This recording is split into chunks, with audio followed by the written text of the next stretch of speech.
Gari manungda.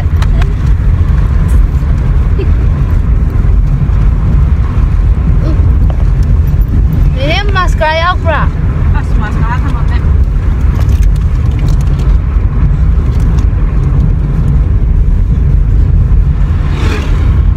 Ya, betul. Is the Internet Youth Alliance की volunteers in the local area कोई की event की topic से मत जाम मतम चावा टॉपिक अमने नहीं तुम सके साई कोई की एंकर नदी happy चौरापा कॉपममा तबिग्रे about the debate competitions rules and regulation कोई सीधा लड़ी बसी इन्होंने ओजा हापदा सेंजा थुमजा तौबना मणिपुर की मई मसिंग तंबगी कांगोंदा असोइब क्या लागिबनी है टॉपिक असनी मसिदैसिदा मसी के हाउस तंगलकलिबा मोशन ओजा हापदा सेंजा थुमजा तौबना मणिपुर की मई मसिंग तंबगी कांगोंदा असोइब क्या लागिबनी हाइबा मोशन असी अचुम मरमना I strongly support the motion Mr. Speaker sir ahanbada oza haibasi kaino oza haibasi mahairoisimbu achuma mai kaida lamsingbiba ngama misakadubune aikoina teacher haibasi the word of letter amongda oiba wahan thok leiri timely endurance administrative creativity healthy effectively and regularly haibasineba mathangda senja thumja haibasi chathok chasen khatangin nattabida dishonest opposition members के मखोई मरते की लेबा आसी के चप्पल छुदा के आप रखा बस्तु लेबा आसी अचुम बाप फबा तोर गनी हार की खासा बदि खरा वाले अरोय मोय लाइन हाइजनिंग बदि नसी की opposition members के नसी की मोशन असे लाना उबिरी हाबदि नसी की मोशन असे हार गसी ओजा हापरे संजा थुजा तोबना लेबा आसी की भाई मसिन तमई का नसी पुन मा मांहन का हलि हादनते लेबा आसी को मांहल पया बगि मनुंग सिंदा फैक्टर अमा खमनि हाबिनि अदुना ओजा हापरे संजा थुजा तो भाई बसी ए थवा हजान या या जनिते बसिना भाई मसिन तमई का no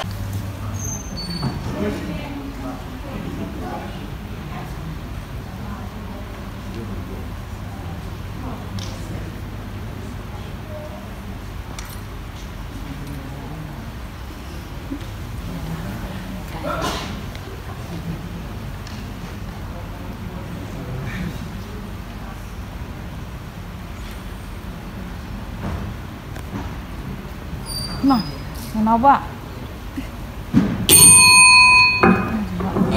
Ahanbada timbiru memang di kai kono da matik chawar Mr. Speaker sir boy ni kongo no promjari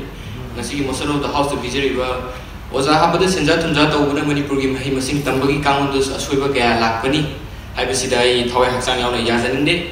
adugo ngesai dai oza satra ngesai dai ki tongdari ba adu paisa yaw ni jan khibo oza adu sema satra adu na अचौब officer पैसा लौरग ओजा हापे हाबदुनी मसिदी येनबीगा येरुंगा की वारी तो तारकदरे दुना ngasiगी साइ मतांग सिदा लोइसलाजि अदु हजु मखा सथजरपद एजुकेशनल सिस्टम हाबसि करिनो हाबदो हाइजरंगे आमदा education system हाबसि the economics and the social factor that typically make up the social schools and the federal state or community level हाबदि I know that Tamjaki statement sing adu mamutana khangomidi ngasigi topic asi lal han khangani adubu wakal khantaba wapa mi tholok labani Mr. Speaker sir asublai statement asibo ai amuka han laitho na thamjage factor sing adu kari kari yawbage habu soi haijaroge ahambada public funding school facilities adagi location transportation staffing compensation adagi benefits of employment mayam asina ni education system sadurubasi I know that hijack reflector mayam dugi manung do ozagi role di macha ma khantani nakpi gani ozabu hanthani examiner sade agi apo koi ba so ozani adu hoji akoi hainari bisidi education gi system haibni akoi lekai gi school haiban natte adu na Mr. Speaker sir corruption dagi changla ko ozakan education system sohin bani haibisidi manipur gi bajana manipur sing isau thoga nongda taina ba haibidi Mr. Speaker sir adu ka makata jar budai haining badi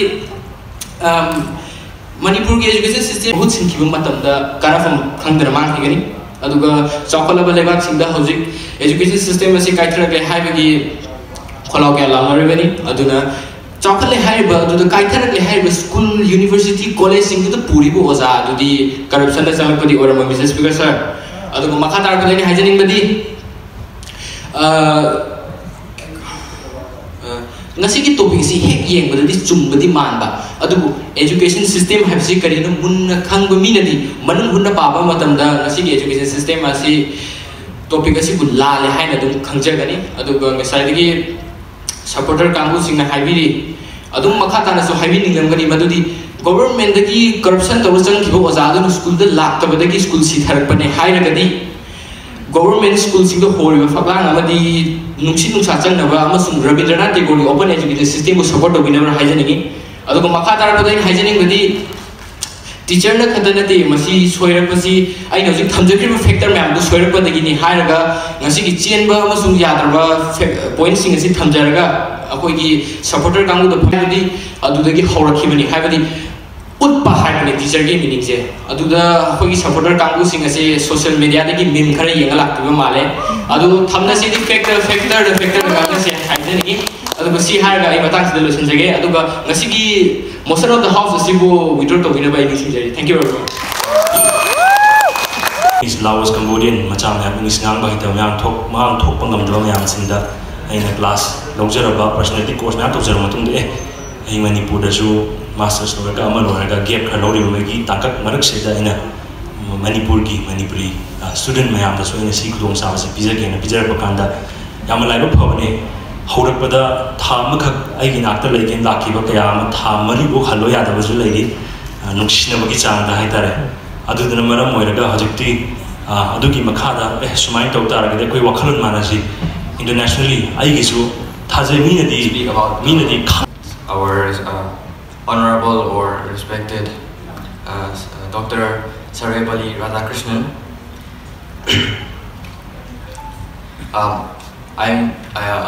I feel very proud to speak about such a great man, Dr. Sarvepalli Radhakrishnan, and he was born on 5th September 1888 in Tirutani, Madras, in a very poor Brahmin family. Due to the financial condition of the house, he completed his education through scholarships. He received his early education from Govadi School, Lutheran Missionary School, Voorhees College, and then Madras Christian College. He was very interested in philosophy, so he did his bachelor's and master's and got a degree in philosophy.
Yeah.